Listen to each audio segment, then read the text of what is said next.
ఇప్పుడే ఇందాక ఒక వీడియో చూసినా జర నవ్వొచ్చింది, మీకు కూడా షేర్ చేద్దామని చెప్పి చూపిస్తున్నాను. హలో విజ్జు గారు, మేము బిగ్ టీవీ నుంచి కాల్ చేస్తున్నామండి. మీరు ఇప్పుడు పోస్ట్ చేసిన వీడియో డిలీట్ చేసేసారు. ఏంటి అసలు, ఎందుకు డిలీట్ చేశారు? మీపై కూడా యాక్షన్ తీసుకునే అవకాశం ఉందని డిలీట్ చేశారా? ఏ పోస్ట్? మీరు బెట్టింగ్ యాప్స్ ప్రమోట్ చేస్తున్నట్టు పోలీసులు ఐటీ యాక్ట్ నమోదు చేస్తున్నారు కదా, దానికి సంబంధించి సంపాదించింది చాలు, ఇక ప్రమోషన్స్ వద్దు అంటూ పోస్ట్ చేయడం జరిగింది. ఆ విజువల్స్ కూడా మేము చూసాము. దానికి సంబంధించి మళ్ళీ మీరు డిలీట్ చేయడం జరిగింది. ఎందుకు? పోలీసులకు భయపడే విధంగా చేశారా? మీరు ఎక్కడి నుంచి ఫోన్ చేస్తున్నారు? మేము బిగ్ టీవీ నుంచి చేస్తున్నాం. మీరు ప్రెసెంట్ లైవ్ లో ఉన్నారండి. అచ్చా, ఇప్పుడు అది ఆ వీడియో ఏమని ఉన్నది? మీ దగ్గర విజువల్ ఉన్నది అని అన్నారు కదా, ఏమని ఉన్నది? సంపాదించింది చాలు, ఇక ప్రమోషన్స్ వద్దు అంటూ పోలీసులు, అంటే ఏవైతే పోలీసుల యాక్షన్ కి సంబంధించి కూడా మీరు చాలా వెటకారంగా, చాలా వ్యంగ్యంగా కూడా మాట్లాడిన విజువల్స్ మా దగ్గర ఉన్నాయి. అంతగానో అనకండి, వ్యంగ్యంగా వెటకరంగా కాదు. యాక్చువల్ గా అక్కడ ఒక కామెడీ సీన్ ఏదంటే అన్నిగానో కట్టలు పెట్టుకొని చేస్తుండు కదా. సో బ్రో ఇంకా ఎన్ని రోజులు చేస్తారు? పోలీసులు ఎవరు కంప్లైంట్ చేయకపోతే పోలీసులే యాక్షన్ తీసుకుంటున్నారు. ఇంకెన్ని రోజులు బ్రో అంత కామెడీ ఏం లేదు కదండి. అక్కడ కామెడీ, మీరు కామెడీ చేయాల్సినంత అవసరం ఏం లేదు. మీలో భయం కనిపిస్తుంది, కానీ పైకి మాత్రం నవ్వుతూ కనిపిస్తున్నట్టున్నారు. నేను ఎప్పుడైనా వీడియోలు నవ్వుతూనే చేస్తాను కదా మేడం, ఇంకా భయం ఏముంది అందులో? అంటే మీరు కూడా గతంలో బెట్టింగ్ యాప్స్ ప్రమోట్ చేయడం జరిగింది. ఇప్పుడు మీరు పోలీసుల తీరుకు భయపడే ఈ విధంగా ఒక పోస్ట్ చేసి మళ్ళీ దాన్ని కూడా డిలీట్ చేశారు. అంటే మొత్తంగా మీకు కూడా అరెస్ట్ కి సంబంధించి ఏదైనా వార్నింగ్ రావడం జరిగిందా? అట్లా కాదండి, ఇప్పుడు నేను ఎవరిదైతే వీడియో చూపించినో ఇప్పుడు ఆయన కూడా అబ్జెక్షన్ చేయొచ్చు కదా, బ్రో నన్ను ఎందుకు ట్రోల్ చేసావు బ్రో అని చెప్పి మీరు ఆ టైప్ లో కూడా ఆలోచించవచ్చు కదా, ఎందుకులే అన్నట్టు కూడా అనుకోవచ్చు కదా. అంతేగాని అవును, ఆబ్వియస్లీ చట్టానికి న్యాయానికి ఎవరైనా భయపడతారు, ఎవరైనా దాన్ని వెనకకి తీసుకోవాలని అనుకుంటారు. అంతేగాని దాంట్లో భయపడ్డారా మీ పోలీసులు అంటే భయపడారా? విజ్జు గారు, ఈ బెట్టింగ్ యాప్స్ ద్వారా చాలా మంది అమాయకులు కూడా తమ ప్రాణాలు కోల్పోతూ ఉన్న పరిస్థితి అయితే ఏర్పడింది. ఈ విధంగా ఒక్కటే సూటిగా క్వశ్చన్ మిమ్మల్ని అడుగుతున్నా, బెట్టింగ్ యాప్స్ ప్రమోట్ చేయడం కరెక్ట్ అంటారా కదా? బెట్టింగ్ యాప్స్ అంటే మేడం ఇప్పుడు మనం ఎట్లా కన్సిడర్ చేస్తామంటే మీరు అన్న ప్రకారం అయితే ఇప్పుడు మనకన్నా పెద్దోళ్ళు ఎవరైనా చేస్తున్నారా లేదా అనేది చూస్తాం కదా.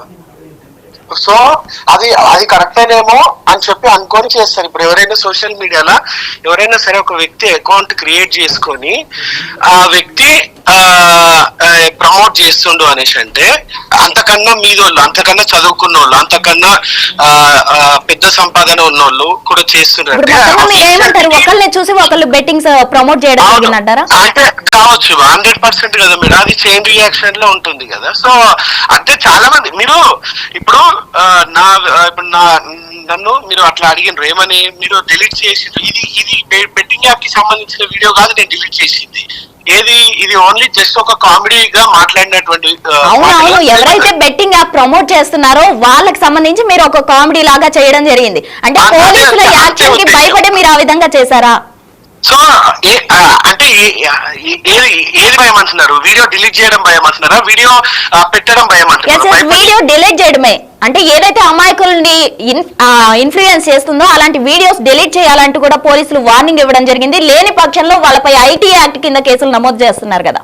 అదే మేడం, నేను ఆ వీడియోలో అదే చెప్పినా కదా మేడం, అది 100% చెప్తున్నారు. బట్ మీరు పోలీసులకు సంబంధించిన యాక్షన్ తీరుకు సంబంధించి మీరు చాలా వెటకారంగా మాట్లాడారు. డంచిక్ అని చాలా వెటకారంగా, వ్యంగ్యంగా మీరు మాట్లాడారు కదా. అమ్మా మేడం, ఇప్పుడు నన్ను ఇరికియాలంటే ఎట్లా ఇరికివచ్చు? ఎందుకు నవ్వినా అని కూడా ఇరికియవచ్చు. కానీ నేను నా పర్సనల్ ఇంటెన్షన్ వేరు, మీరు అంటుంది వేరు. ఇప్పుడు మీరు లైవ్ లో ఉండి మీరు వెటకరంగా మాట్లాడిండ్రు అని చెప్పి నా మీద ఏదో అనాలని అంటున్నాను తప్పించి నా ఇంటెన్షన్ వేరు కదా. ఇప్పుడు మీ మీద అనాలని మేము అనడం కాదు, మీరు చేసిన వీడియోలో చాలా క్లియర్ గా అందరికీ కనిపిస్తుంది. ఆ వీడియో మేము ప్లే చేయడం కూడా జరిగింది. అయితే మీరు మరి అది వీడియోలో కామెడీనే ఉన్నప్పుడు మీరు ఎందుకు డిలీట్ చేశారు? ఇప్పుడు అవతల వ్యక్తి, నేను అంటుంది మీకు అర్థమైంది బ్రో, ఇప్పుడు నా వీడియోనే దొరికిందా అని ఆ వ్యక్తి అయితే నాకు అప్రోచ్ అవుతాడు కదా. అలాంటప్పుడు నన్ను రిక్వెస్ట్ చేసుకుంటే నేనేం చేస్తా, వద్దులే అన్నట్టు అనుకుంటాను కదా. అలాంటి సో మీరు బెట్టింగ్ యాప్స్ ప్రమోట్ చేసే వాళ్ళతో మీరు టచ్ లో ఉన్నారనమాట. సో అంటే మీరు కూడా బెట్టింగ్ యాప్స్ ప్రమోట్ చేస్తున్నారా? మేడం నాకంటూ ఇన్స్టాగ్రామ్ ఉంది కదా, నాకంటూ ఇన్స్టాగ్రామ్ లోనే పెడతారు కదా మెసేజ్లు. అంటే ఏ కోవకు చెందిన వాళ్ళు వాళ్ళతోనే ఫ్రెండ్షిప్ చేస్తారు కాబట్టి బెట్టింగ్ యాప్ ప్రమోటర్స్ మీతో టచ్ లో ఉన్నారంటే మీ ఫ్రెండ్ అనే కదా, మీరు కూడా అటువంటి వాటికి ఎంకరేజ్ చేస్తున్నారనే కదా. ఇప్పుడు ఫ్రెండ్ ఎట్లయితే ఇప్పుడు నాతో ఎవరెవరు టచ్ లో అంటే ఇప్పుడు నా ఇన్స్టాగ్రామ్ కి ఎవరెవరు మెసేజ్ చేస్తారో వాళ్ళందరూ నా ఫ్రెండ్స్ అయిపోతారా? ఇప్పుడు ఒక్క నిమిషం అండి, మీరు పెట్టగానే మిమ్మల్ని ఆయన అప్రోచ్ అయ్యాడని మీరే చెప్తున్నారు. సరే మీరు ఒకసారి ఆ వీడియోలో ఏం మాట్లాడారో మళ్ళీ ఒకసారి చూద్దామా? మేడం అది ఆల్రెడీ చూసిందే, నేను ఏం చెప్పినా వద్దు బ్రో అనేసి చెప్పి, వద్దు బ్రో ఇంకా ఆపేయడం మంచిది, ఇట్లా డబ్బులు అది అని చెప్పి అట్లా చేయడము అని చెప్పి చెప్పడం జరిగింది. ఇంకా దాంట్లో నేను చేసిన తప్పు మీకు ఏమనిపించిందో ఒక మేజర్ పాయింట్ చెప్పండి. మీరు చాలా కామెడీగా మాట్లాడారు పోలీసుల యాక్షన్ కి సంబంధించి. మీ వర్షన్ లో మీరైతే కామెడీగా మాట్లాడారు, నేను చేసిన తప్పు లేదు, ఇటువంటి చేయొద్దు అని నేను చెప్పాను అని మీరు చెప్తున్నారు. కానీ అక్కడ మీరు ఏదైతే వీడియో పోస్ట్ చేశారో ఆ వీడియోలో చాలా క్లియర్ గా ఏం కనిపిస్తుందంటే మీరు పోలీసుల యాక్షన్ కి సంబంధించి చాలా సర్కాస్టిక్ గా మాట్లాడిన విషయం అక్కడ మనకి ఎక్కువగా ఫోకస్ అవుతుంది. సరే ఒకసారి మీరు చెప్పండి. అయితే సజ్జనార్ కూడా దీనికి సంబంధించి వార్నింగ్ ఇవ్వడం జరుగుతుంది. ఎవరైతే బెట్టింగ్ యాప్స్ ప్రమోట్ చేస్తున్నారో వాళ్ళని ఖచ్చితంగా వాళ్ళపై ఐటీ యాక్ట్లు నమోదు చేస్తాము, వాళ్ళకి కేసు నమోదు చేస్తాం, నాన్ బెయిలబుల్ అంటే ఇంకా వాళ్ళు బయటికి కూడా వచ్చే ఛాన్స్ లేదంటూ కూడా చెప్తున్నారు. మరి సజ్జనార్ యాక్షన్ కి సంబంధించి మీరు ఏమంటారు?